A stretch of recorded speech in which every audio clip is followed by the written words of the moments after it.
We want to find the first four terms of the sequence, and it's actually giving us the first term. A1 represents the first term, so it's saying A1, or the first term, equals 3.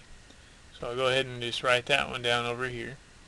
Now we also want to find A2, A3, and A4. Those would be the first four terms. To find A2, since that means that the n would be 2, and so n is greater than or equal to 2, we have to use this formula here.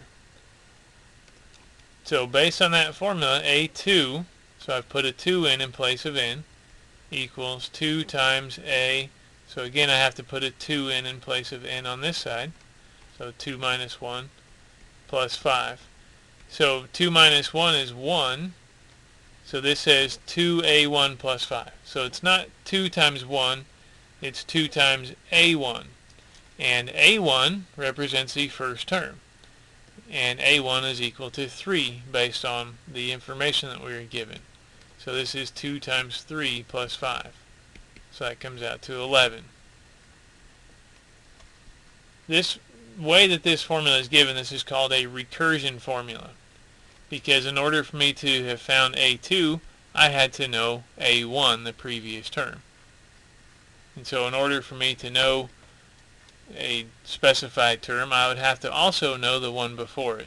And so this sequence, the way that this formula is given, each term just builds on the previous ones.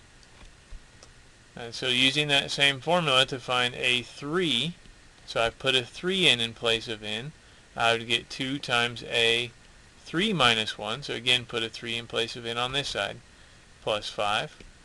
3 minus 1 is 2, so this is 2 times A2 plus 5, and as we just figured out, A2 is 11, so this is 2 times 11 plus 5, and that comes out to 27. And then finally to find A4, we're using that same formula there, so we put a 4 in place of n, so we get 2 times A4 minus 1 plus 5, so that's 2 times A3 plus 5, and A3 we just found was 27, so it's 2 times 27 plus 5, which comes out to 59.